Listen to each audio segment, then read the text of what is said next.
Hey everyone, and welcome to Screams After Midnight. I am Peter, that is Tim. We talk about horror movies on this show, and this episode is the continuation of another franchise. We started this in October. This is going to be movie number 3 in said franchise. It is Friday the 13th, Part 3. Of course, originally released in 3D, the old blue Oh, and really? red style 3D. Which the Blu-ray does have a set of glasses. You can watch the 3D version if you wish, which I always try for about 5 minutes just to see how good the red and blue work. Not particularly well. I mean, you can kind of see some depth, but it's not great. Yeah, I have the glasses with the DVD copy I had a couple of years ago, and I remember, yeah, it's not amazing. No, it's just not. It doesn't work particularly well. I believe they were going to like convert it to the new 3D at some point, but then everyone hated that as well anyway. So I don't know if they'll even bother now. But anyway, so yeah, Friday the 13th Part 3. We'll start spoiler free as we always do. We'll give you a warning before we go into spoilers, and we're going to talk about this. So, Friday the 13th Part 3, what is, other than it being 3D, what is it about? What is notable? Well, we have a group of characters going to a lake house, which presumably is somewhere else on Camp Crystal Lake. Not the previous place that all the councils were at, and not the camp in the first movie, but another kind of farmhouse that's nearby that the kids are going to be spending the weekend in. And our main character, Chris, who's a lady, just because you hear Chris, you think you usually think of a man first, but she has some horrific experience from 2 years ago, which she can't get over, and she's like scared to be back out there. And it takes a while to, because I was really confused the first time I saw this. I think at the start, if I was supposed to know, if she was like someone from the second movie who Right. was like just one of the small Yeah. characters who came back. She's not. She's just a new character. But that was one of the things I thought. Also, it is the movie where Jason gets the hockey mask, which is the big thing that I think Yes. people remember more than anything else about this one. So, I'll ask the question that I always ask. Tim, do you Yeah. enjoy Friday the 13th Part 3? I do. I like it quite a bit. I wouldn't say it's a good movie.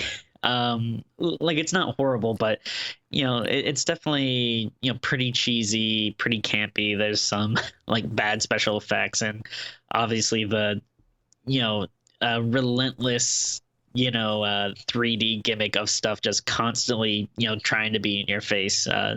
It's kind of funny, and then it wears a little thin, and then yeah, it gets funny again. Yeah. Uh, Yeah, honestly, I think the first time I watched it, it was kind of weird, like halfway through when they kept doing it, but now I just kind of laugh at it because it's just so yeah, blatant. Like, someone's holding a pole up, oh, it's right in the camera's face, or someone's, got their hands out, or the yo-yo's coming well, towards the camera. the the yo-yo is especially crazy. It's such a I forget what they ask him something, and he says like yo-yos are my life or something. It's like no, I don't. this is my exercise, because they say, oh, you need to get some Oh right, yeah, exercise. Oh, this is my exercise. And it's just, But it's like, oh, it's yo-yo. just such a blatant excuse. But that kind of like gives it a little bit of charm, which is nice. And then it's funny, what I think of like as a Friday the 13th, a Jason movie. I forget how long it takes to get there, and I still feel like this movie isn't quite there yet. Like, we do have the hockey mask now, which is great, but Jason still doesn't really act like I think of it, as Yeah, Jason. he still does a few things in this that feel un-Jason like. If you know what he's like from later, I think four's where he's properly Jason. I think four's the one where it's like, no, this is what we think of as Jason Voorhees, like down to the last note. Whereas here, obviously, he's much closer. Like we're really getting close to what we think of as right. That said, though, I think three's pretty solid in a goofy way. Yeah. Sure, I think two is a better movie. It's the same director. Steve Miner did both two and three, and which is weird because I feel like three has a much goofier tone than two Oh did. yeah. But hey ho, I think two had the better final girl. I think that's true. Although I think three has a better mix of like memorable characters. Like I feel like I remember a lot more of these characters more than I do two. Oh, Outside of the final girl, who's more memorable perhaps. I mean, my God, like Shelly, we're gonna. And once I don't want to talk too much about them. Pre spoilers, but Whew, boy, once we get into I mean, spoiler territory, there's a lot to say yeah, about him. Shelley's basically going to have his whole 30-minute segment in the middle of the show. That's basically what's going to happen. I, You know, I basically I was freaking out the other day, like in Community when Abed's taking the Nicolas Cage class. Like that's kind of like how I feel about Shelley. Like I can't figure him out. I don't know if we're supposed to hate him or like him, if he's like a lovable loser or an annoying jerk, or like he's quite the enigma to me. I saw you tweet that conundrum, and I was thinking about it as I was watching it, and I also have thoughts based on Yeah. spoilers about where I ended up on what side of the fight I ended up on, but yeah. So you got mostly more memorable characters. I feel like Shelley's quite memorable. You've got like this biker gang who are kind of memorable. Oh yeah. You've got a sort of a pair of hippies who are not really that meaningful to the movie, but they're kind of there like for a lot Yeah. of it. So you've got some memorable moments like that, and you've got kind of a nice set, and you've got the first hockey mask. Uh, here's the thing that I thought was really strange because I actually watched a couple of the extras just after I finished the movie. I just thought I was lying on the couch. I didn't want to get up. The cat was lying on top of me, so I had the control, so I was able to like just play more things on the disc. So I watched a couple of the extras, and here's the thing, and I kind of knew this anyway because I've already seen the 4.5 hour Oh Crystal Lake Memories yeah. making of doc that did the whole series. Like that was a fantastic release. If you want to track that down, it's kind of a shame it's just not in the box set. But at least I have the full 12 movie box set. I'm happy about that because Damn you. Well, at least they're re-releasing most of them. I'm excited about that. yeah, the first 8.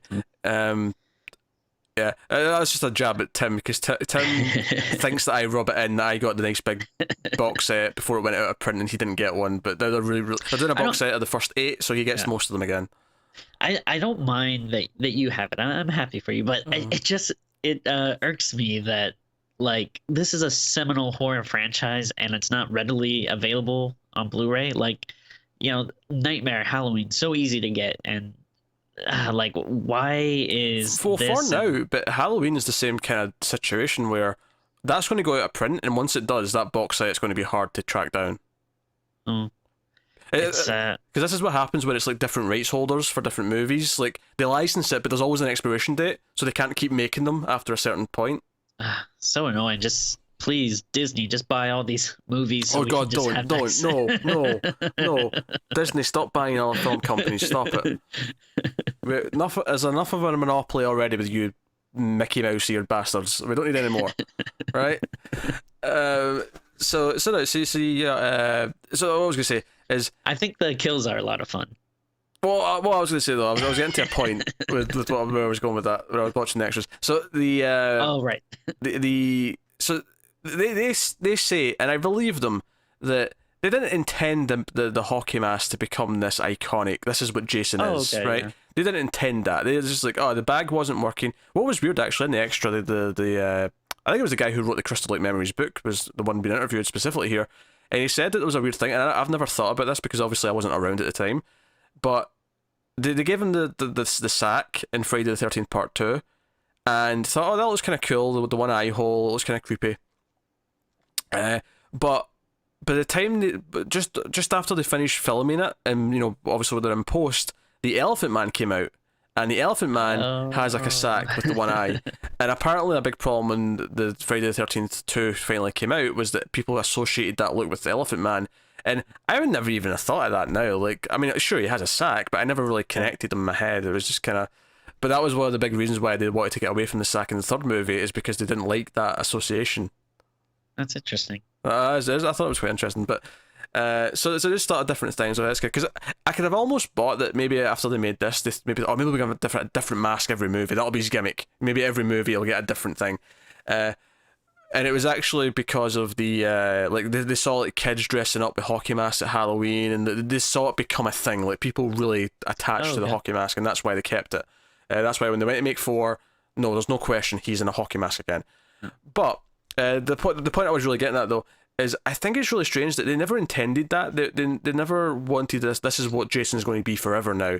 But at the same time, I think they accidentally kind of do it in the movie, because the movie, it's not like he has it at the start of the movie. He doesn't like just grab the mask in the first couple of scenes. It's not until like 2/3 the way through, and not only that, not only does it build to it, he has this big entrance when he walks into the shot with the mask on. It's like a big, like, hey, grand opening, here's Jason with the mask on.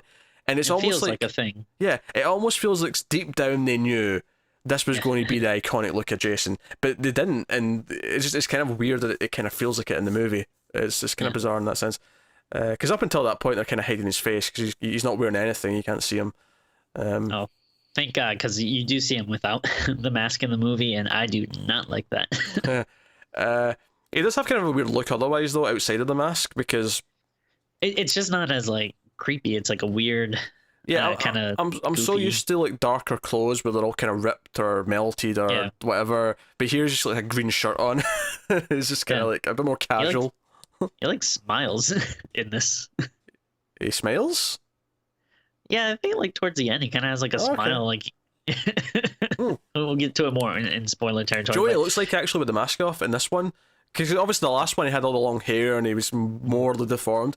In this one he looks more like Sloth from Goonies. Yep. That's what it looks like. And this came first. Goonies ripped this off. Goonies like, oh, we're using that Jason Voorhees look for our movie. Everyone rips off everyone. They ripped off the Elephant Man. Goonies ripped them off, and then I don't know where it goes from there. But Pirates of the Caribbean ripped off Goonies. I don't know. Yeah, you mentioned the kills. Kills are pretty good. I think they're better than 2. I think 2 is a stronger film overall because it's got more suspense. But I think 3 has better kills. Yeah, I would say I think the way I look at it is the second one would be a better made film. This one is probably like a little more fun. Like maybe depending on the mood you're in, if you want something a little more serious with a little more tension or whatnot. Yeah, then, it's a bit goofier, a bit sillier, but if you get into that, I think you have a blast with it. So I think that's cool. Definitely.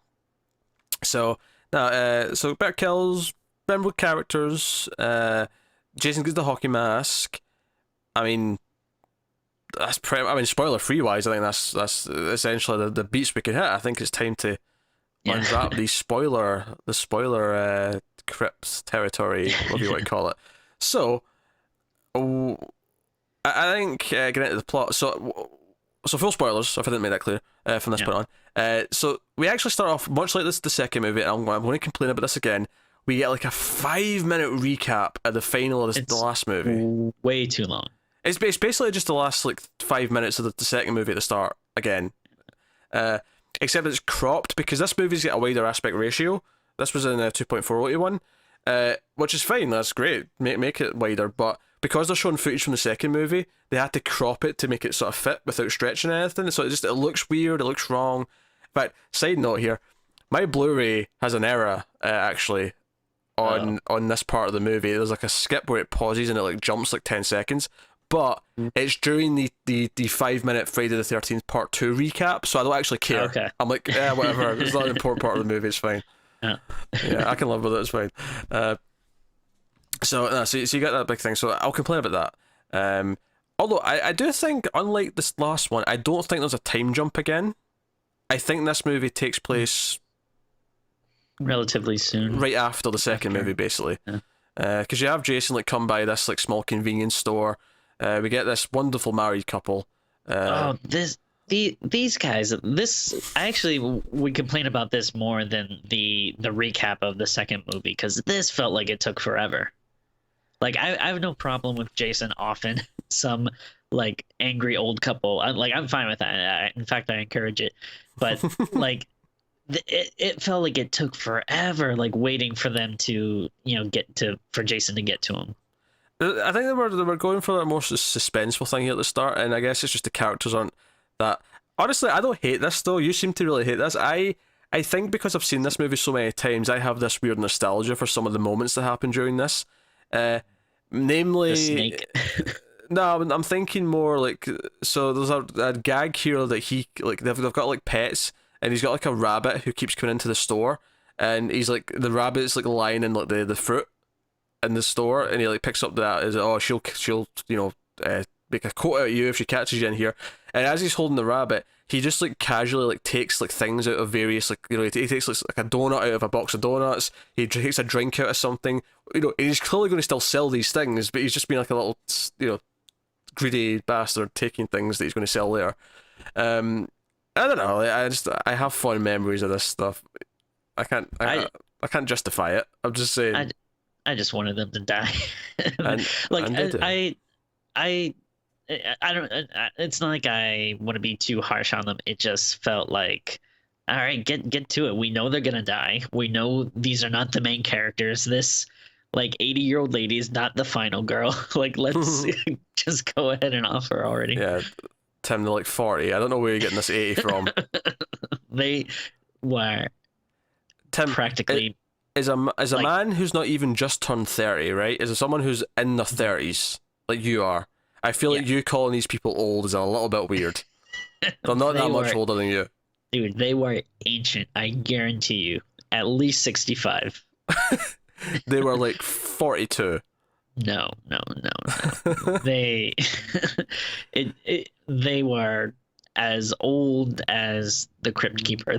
They were very I'll accept that very they're elderly. 65 now, but not when the movie was made.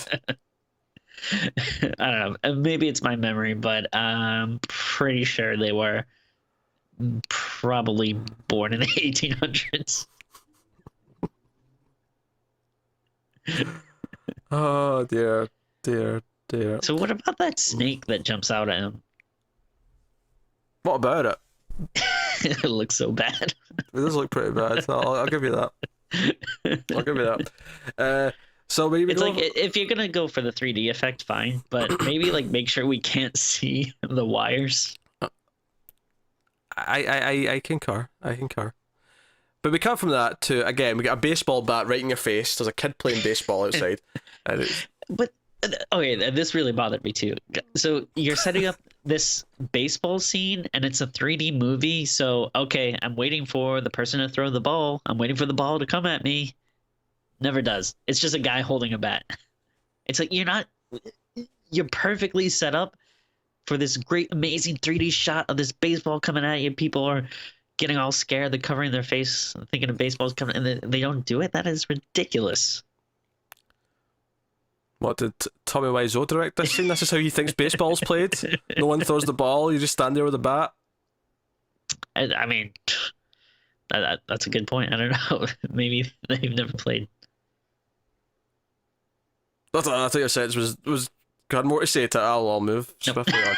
I just want an explanation as to why they missed on such what would have been such an awesome 3D scene. Could have made the movie, honestly, but so we're introduced to our main characters, and we have we have Chris, who is going back to meet her kind of boyfriend back at the farmhouse. We have a couple, the woman who's pregnant and the couple, who are kind of normal. We have Shelley, who we mentioned, who's the practical joker. And when I say practical joker, he specifically likes to make jokes where he either pretends to be a serial killer or he will pretend to be killed. Spot the bullshit fake scare that's coming later, a mail off. But he actually gets introduced because he comes out the van late and he's wearing a creepy mask and he's coming up behind him. It's more Michael Myers than it is Jason, though. Like, cause I feel like if they're going to like pretend it's Jason and do something else, but so here's what's like so confounding about him, because you have this character where he's doing these like annoying pranks and stuff, and that's not that uncommon. Like, a lot of these types of movies will have the annoying jokester or whatever, but there's always a tinge of sadness with his pranks. Like this first one, he comes up with them after like a mask and stuff, and everyone gets all mad and stuff, and they're like, oh, like, Shelly, why'd you do that? And like, I think one of his first lines is like, I think they say like, oh, why are you wearing that mask or something? And he goes like, well, wouldn't you wear a mask if you look like me? And it's like, oh, like, what? And then am I supposed to feel sad now? And then immediately, look, the other guy, what's his name? Andy, I think. He's like, hey, Shelley, I mean, didn't I set you up for this weekend? Didn't I get you a date to go up to the cabin or the house with us? He's like, yeah, but, she's not going to like me. There's this. And then they go up and eventually like this Vera comes out, the girl he's meant to be set up with. And so, okay, so which one to use my date? And he's still got the mask right. He just sort of looks up and like, me, sorry. And it's just like, oh god, like you want to feel bad for him, but he's also kind of annoying. It's kind of this weird thing. It's so strange. Like, it's so much back and forth between like, I hate this guy to, I feel so sorry for him. Can I just make another small complaint here, just from a casting point of view? It really bugs me they cast like all three of the females and the not counting the hippie, right? The three other main females in the group all have very similar hair, and it Oh was yeah. really like it's not confusing. Like you understand who they all are, but like it's just in terms of like remembering names and saying, oh, that one's that, and that, like it's just harder when they all have very similar styles and have very similar hair. They're all Well, brunettes. They all have the big sort of 80s thing going on. and I think that's kind of what actually makes like Shelley stand out. Like he's the person I remember from this movie because he, you know, he's not like conventionally attractive. Like everyone else looks like, you know, they're very attractive and in good shape, and And he's the one that actually has like, you know, somewhat of a personality. Like everyone's just kind of the typical like, oh, we're good people. And here's the thing: there's actually an art to this when you're casting like an ensemble like this, and you actually want diversity, and not necessarily. Obviously, we talk about diversity in there. We're talking about making sure it's not all just white men, right? That's typically what you're talking about these days when you mention diversity. But I just mean like make sure there's different hair colors. Make sure there's someone with glasses or someone's got a beard, just to like separate them visually so that it's really easy to distinctly say that one's that one's that and that one's like. It's actually difficult when they all have the exact same haircuts and they all just have the same dress sense. It's like, well, you're making it difficult to just at a glance just kind of like say who's who.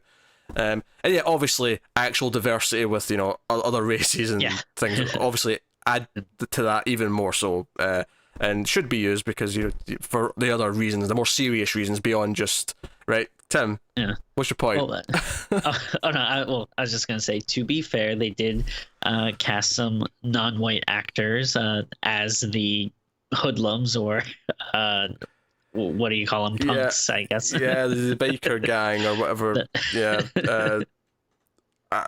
I can't. Let's not beat around the bush here. The only. Well, no, that's not entirely true. Vera I think, is supposed to be Hispanic. And her mother's definitely Hispanic. Right. Her name is Sanchez, but like, no, we have the biker gang. The leader's a black guy, and then you've got a Hispanic woman, and then there's a white guy. You got one, but this is the only. At least from memory, it's the only non-white people in the movie, and they're the criminals. And has it been the only non-white people like up to this point in the franchise? You know, crazy. Certainly main characters. I think there was such a big like background extra cast in 2. There probably was some non-white people there, but 1 didn't have. No. The truck driver in 1 was he? No, he was. No, he wasn't. No, that was a big fat white guy. You're right. I don't think there's any main cast up until this point. I'm paying attention. I'm also responding to a text from my landlord. This is so unprofessional. So unprofessional. So yeah, so they go up to the house. We hint that Chris has some history with the with the place, and she's like nervous to be back here. It's been 2 years, which at first I thought meant 2 years since the last movie, but I don't think it is. I think her thing was separate. Her thing was just 2 years ago. And we find out later in this weird flashback that she ran into Jason, and he attacked her, but she got away, but she blacked out when she was being dragged, and she still made it back to her own house. And I don't know how that happened, because I mean Jason typically is quite happy to just kill people. Yeah. Also, I guess not to beat around the bush too much, but it didn't really seem like he wanted to kill her. It seemed more like he wanted to do gross, creepy sex stuff. Too. Am I? I never got that necessarily. I mean, maybe that's where it would have went if he'd kidnapped her, but I felt like kidnapping was happening rather than murder. Okay. But I don't know why. And then it's not like at the end of the movie when she's the final girl and he's chasing after her. It's not like we get a sense that he wants to do anything else other than kill her. Like he just wants to kill her. Then that's true. Yeah. The Flash. In fact, it's not even like he remembers her. There's not even a hint of this is the one that got away or anything like that. It's just actually, yeah, that's a good point. Just in the flashback seems like a little more weirder, creepier. Maybe he was just trying to kill her, but I don't know, something about the way he's kind of reaching and trying to grab.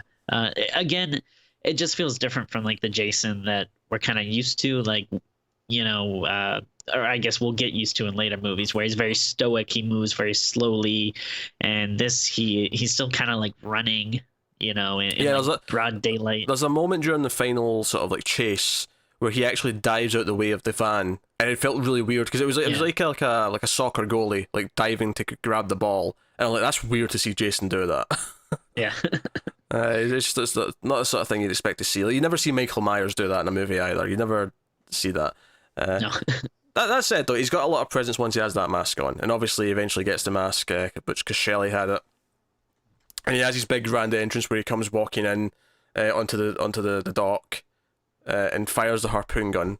As I someone else say that there's a lot of variety in this as to what he uses to kill people. He uses garden rakes, he uses harpoon guns, he uses blades, all sorts of things. And I like that he doesn't get the machete until towards the end. It kind of feels like, yeah, it took a long time to get the mask. It's a big moment when he gets that, and then he gets a machete. It's like, oh, this is Jason. This is the machete, the hockey mask. This is prime Jason. We're built up to. But no, I don't know if I'm crazy though. Like he definitely uses a lot of different weapons. It feels like there's a lot of similar shots though. Like I feel there's a lot of like eye stabs in this. Maybe I'm wrong. Maybe that just like one or two are just sticking out to me. Maybe. But to be fair though, the one that I think of the eye, well, all on the homeless guy who's got an eye randomly off the road that we see at the start of the movie, where like they stop for it's basically this movie's version of Ralph who warns them, but it's just more just sort of cryptic and he doesn't really seem to care. He's just kind of holding out the eye. It's one of those 3D moments where he's holding out the camera like this. He's like, got an eye. It's got a death kiss. That was Ralph. I just did a Ralph impression, but I'm just but yeah, so yeah, but the eye thing that sticks out to me though is when he grabs Rick. I actually kind of like this moment. It's when everyone's dead, but Rick and Chris, they've came back because they were away having a private one-on-one where she told them the flashback story, and they come back to the main house, and he actually goes out to check a noise because she's getting kind of scared. They hear some noises, and he goes out to check. And then she's still looking around, and she's like, "Hey, Rick, are you out there, Rick?" And she's at the door, and you just see over at the side of the house, Jason's got Rick. He's like keeping him quiet. Like I actually really liked that moment. It was kind of a creepy, like, oh, he's got him just off to the side, and he can't say anything. But when she goes back inside, he squeezes his head, and then his eyes pop out. That was pretty cool. That's a cool kill. I like that. I liked all the stuff with the rakes, and he cuts off the gang leader's arm later on. I like how the gang leader like turns out to be alive at the end. He jumps out to save the final girl, and then immediately gets killed. Like, just right away he's dead. Like that. It's just done. Yeah, that was a little weird, but it was like a nice surprise. I do like how they set up the wench thing. Like, oh, that's true. Yeah. Yeah, you see like the joke earlier on where like the guy Rick's pulling up the hay, but then she goes on to it and he pulls it up and it's her. It's a funny little moment, but it sets up later on where you're playing with it, and then obviously at the end of the movie she like puts Jason in a noose and pushes him off. Yeah. And by the way, Jason's officially unkillable, right? He gets hung and then he gets an axe in the head. Yeah. And he comes back both times. He's unkillable now, right? We're at that point. He's unkillable. Yeah. My question is, why do people feel like after they kill Jason that they can just like get on a boat? Like why is that like everyone's like first reaction? Like, all right, he's dead. Let me get in this rowboat and just kind of like gingerly like wade. 2 never ended like that. Only 1 in 3. It's only 2 times it's happened. So I feel like that's too many.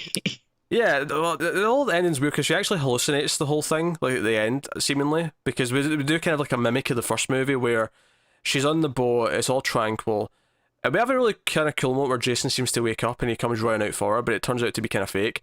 But see, that's where I think, I mean, maybe I'm misremembering in my head. Maybe we don't get that good of a look, but I could swear that he was smiling. Like when you see him in the window, it looks like maybe he just looks excitable or something. But to me, I thought I saw a smile. Because she wakes up again, it turns out to be a dream, and she's still on the boat.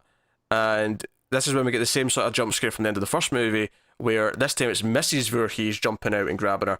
Now, at first I'm like, this is bullshit. Why does she have a head? Her head was separated from her body at the end of the first movie. However, it does kind of turn out that this never happened. Like, the cops are like, nah, she said she saw an old lady in the lake, but then they're like, we couldn't find anything. And I'm like, okay, I'm actually inclined to think that's just her hallucinating then. But then, why does she even think of that? It's not like she knew the story of Jason. She'd never heard the story of Jason. Like, when she tells the story about the flashback, she actually says that, oh, it was just some weird mongoloid person, monsters, a monster in the woods. That's all she says. Yeah. So I Yeah, don't get it. yeah, it's very strange. I mean, at that point though, I kind of just like, you know, chalk it up to whatever. It's not none of it makes a whole ton of sense. It does not. It does not. So let's go back and talk about a couple of character things. Let's talk about Shelley and Shelley's whole My God. kind of plot. So he actually gives them all a scare. He pretends to be murdered. Of course, Andy like tickles him to wake him up to sort of prove that he's not dead, and everyone's mad at him. But he's like, "Oh, I just do it because I want people to like me, and I got no friends." Yeah. So Vera is going to the store. She wants to go and get some supplies, and he's like, "Oh, let me come," and she stops the little car, little mini beetle car, and he gets inside, and they go off, and they're at the store. Which, by the way, this is the only scene in the movie, other than the opening and closing credits, where the jamming main theme of Friday the 13th Part 3 plays. The opening title music, very upbeat, very jazzy. Yeah, it's very good. Yeah. Very It was a little distinct. surprising. It doesn't fit the usual kind of. I'm being kind of facetious. Yeah, it's very out of tone with what the movies have been so far. What's her name? At the store,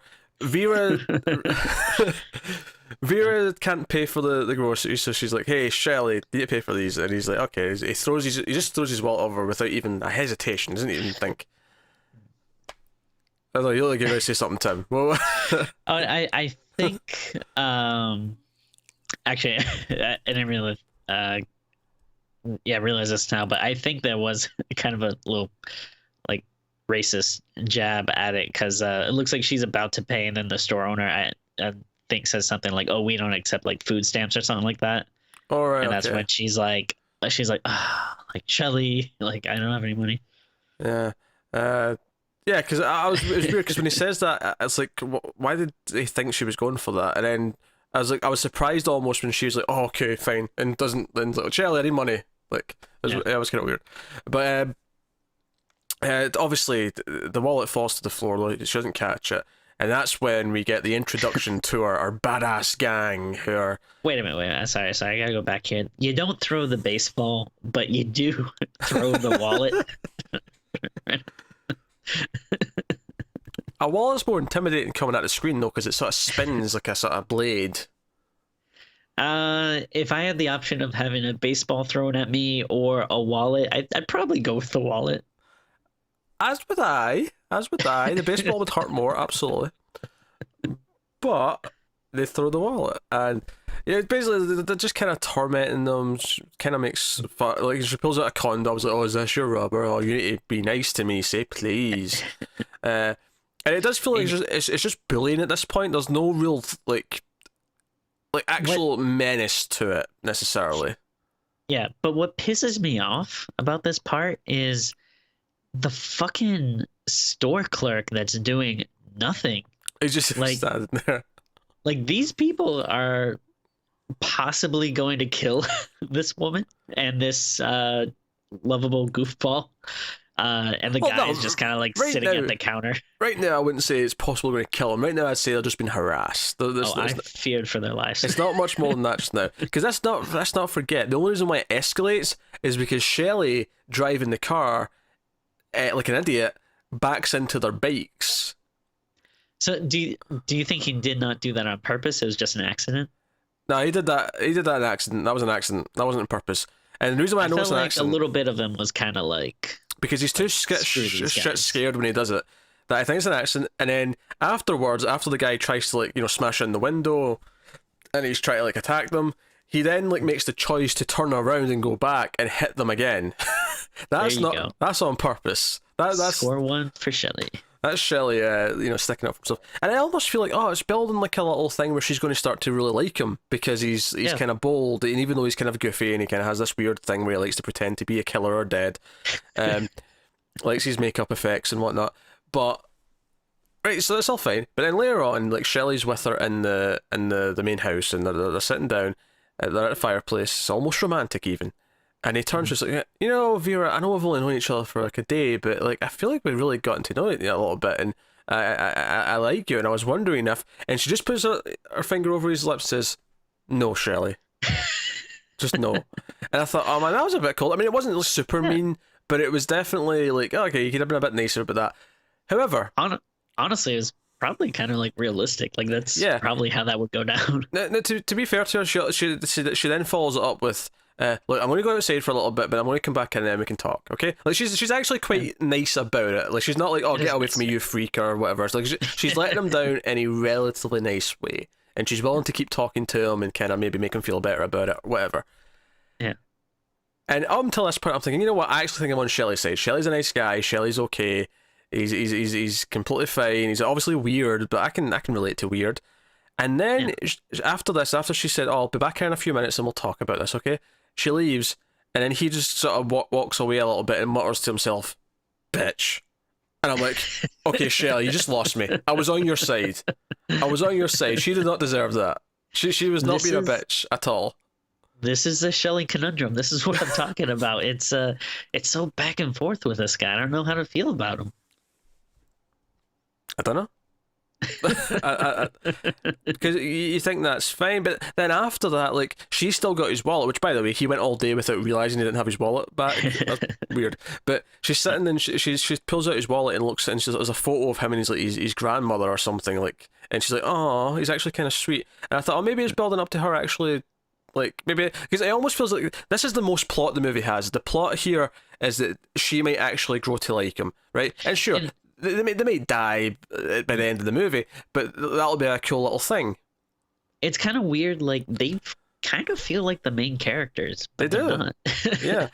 They have the most plot, and Yeah. she drops the wallet in the water, and she feels really bad because it's obviously not her wallet, and it's got this photo of his grandmother in it, and so she has to like go into the water, and she pulls it out, and that's when Jason's already killed Shelley. He walks out and then kills her with the harpoon gun, Harpoon, yeah. and all I could think was, you killed them too early. Like, I feel like they had to have a moment where she actually told, or at least like warmed up to Shelley and told him that she liked him or something, or maybe not even in a romantic way, but just like make him feel like he's earned her respect, or he's loved in some way, or something. Like, it felt like it was building to that plot, and then they're just both dead, and it's like, okay, I guess we're not doing that. I mean, it works a little bit because I like her a little bit more just before she dies, because she cares and she's like, oh, like, I need to get his wallet back. I don't want to be a bitch. Like, you know. Yeah, like honestly, these are the characters I liked the most in the movie, Yeah. and I don't necessarily need to see them like get together or anything, but they had like an interesting dynamic, and it would have been cool maybe to see a little more back and forth, or have some type of final heroic moment for Shelley. Maybe he saves her from something, and then she softens up even a little bit more, like, or do something. But yeah, it is weird that we spend so much time with them. They feel pretty important, and then they get killed off pretty quickly. Yeah, they're killed off before the hippies. Like, the hippies are. We've seen like almost none of. Yeah, they're just there for fodder. They're clearly there for just some fodder. So it's weird that they die first, especially since, I mean, obviously we've talked a lot about Shelley, but like even Vera, like, she has more character than the main girl. Yeah, she does, because when she's confronted with the gang and stuff, like, she fights back. She acts like, she doesn't just like speak nicely to him. She doesn't act scared like Shelley does. She has like an attitude. She's like, she sticks up for herself.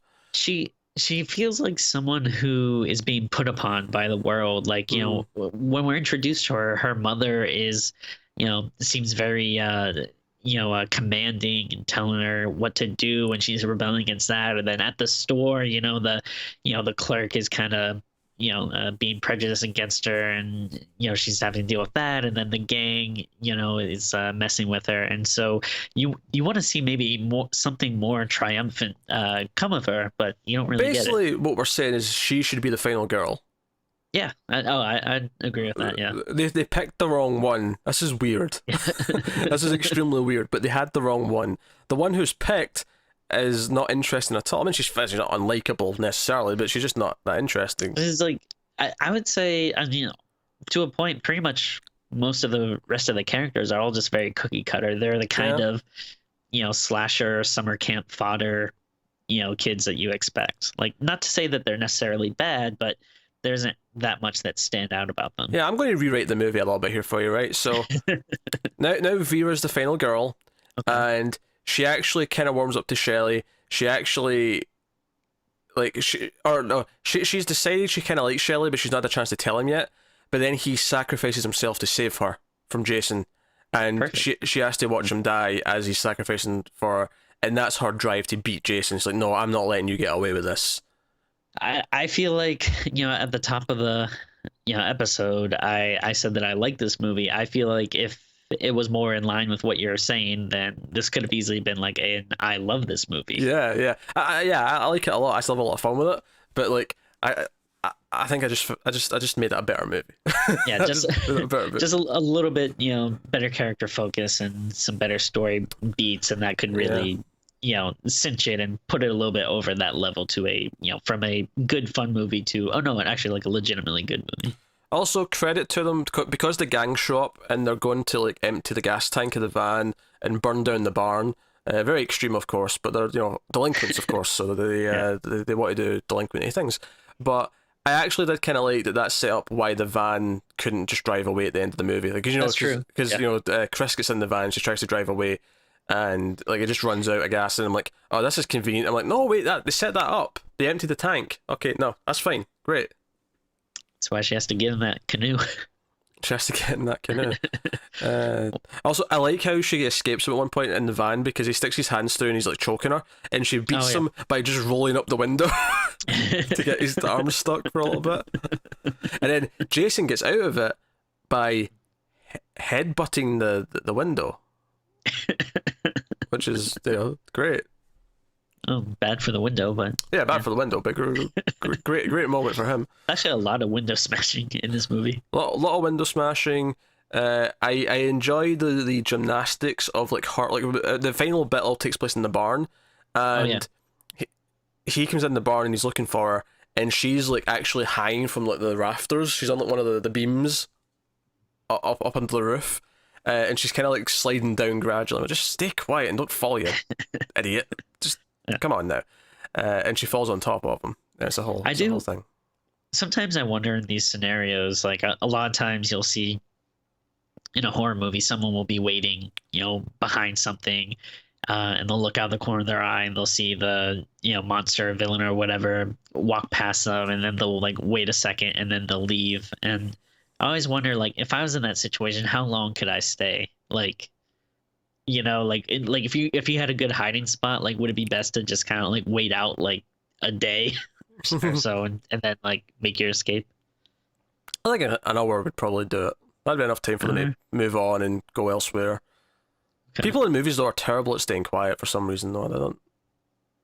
Yeah, it can be hard, I guess. I don't know, but she's hanging up there, and I actually thought the final chase, if you will, when it's just the final girl and Jason, I thought it started off feeling very generic and forgettable, but as it went on, it got more fun, it got more interesting. There was once they got to the barn, they got to the van stuff, it got a little bit more like okay, there's some stuff, cool stuff here. It wasn't as suspenseful as two though. Two was actually really good because it was really suspenseful, whereas this was more kind of. I mean, there was some suspense, like her hiding in the barn from him and him looking for her, but it was there's some fun stuff in there. I like the axe in the head, but there you go. That's pretty much it. That's part three. What can I say? Yeah.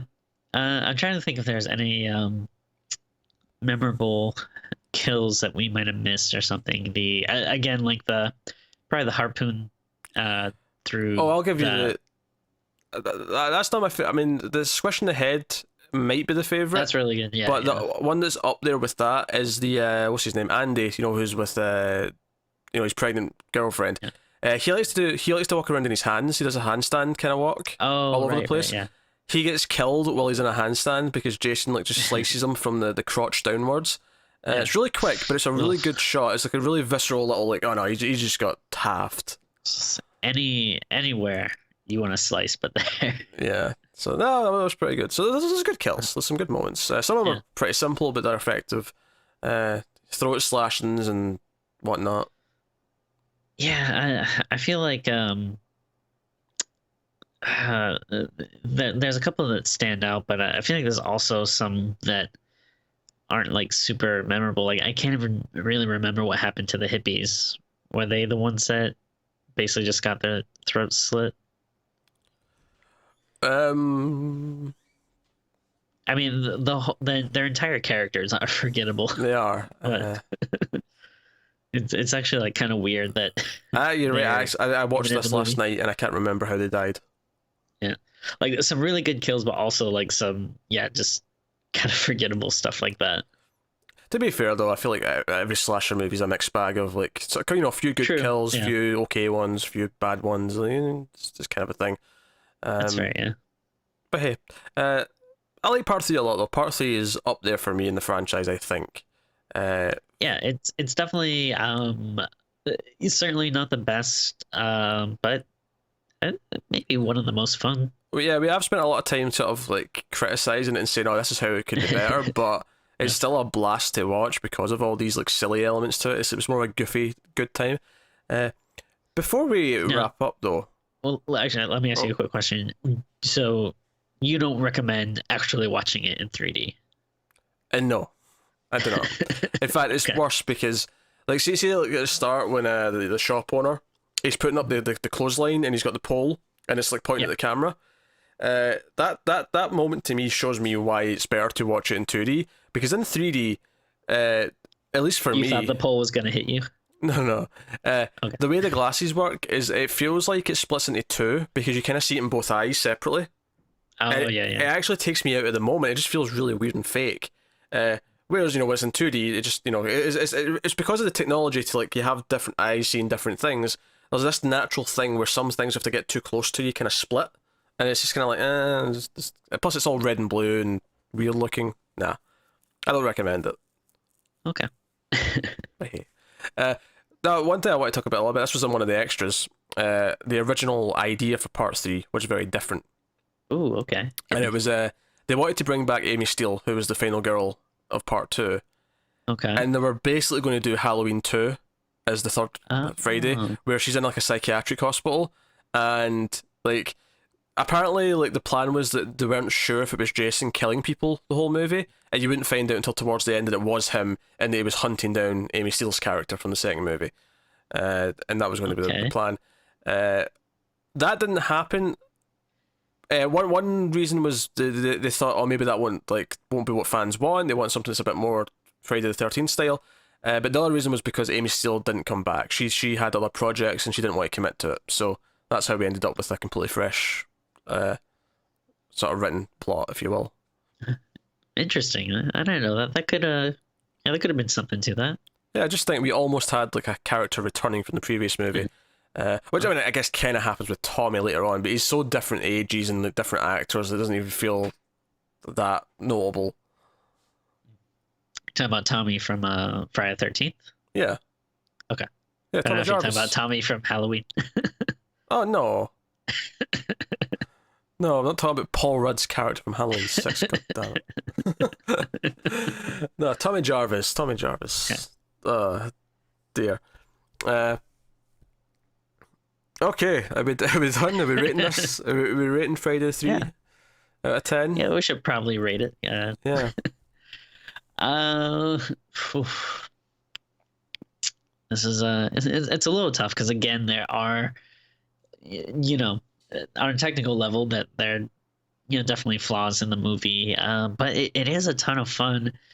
I feel like I'm always like kind of skirting between like, do I want to give it that extra 5 points or not? Um, I think this might be a little harsh, but no, I'm gonna be generous today. I'll give it a 7. Oh, okay. That is a bit more generous.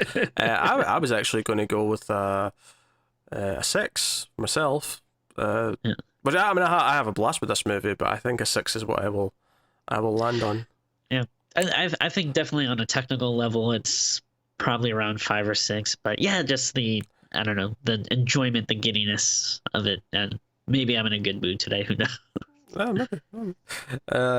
That does mean next If time we're getting to number 4 though, which is the final chapter. Wink, wink. Not well, quite the I'll tell final you chapter. what, though, if they actually threw that baseball, this would be like an 8. So, look out for the fourth movie discussed by us sometime in January. Sometime next year, 2018. How weird. My God. But yeah, so that is us. Oh, by the way, what really dated this movie for me at one point, one of the girls is reading an issue of Fangoria, and the article Oh. says 25 years of Godzilla, and I'm like, Jesus Christ, 25 years of Godzilla, that's so long ago. Godzilla's over 50 years old now. I thought it came out in like 19, was it 98, 99?